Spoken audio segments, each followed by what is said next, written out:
Here's something most people don't know about spring in the mountains. It doesn't arrive everywhere at once. Drive through Franklin or Asheville. By late April, the flower buds have already faded and spring's basically over. But drive 30 minutes up to Highlands, which sits at over 4,000 feet in elevation, one of the highest towns east of the Mississippi, and spring is just getting started.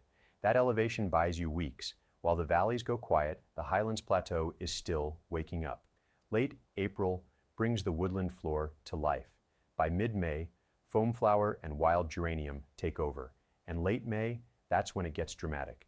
Flame azalea lights up the ridgelines in orange and red, mountain laurel coats the slopes, and Catawba rhododendron carries the show into mid-June.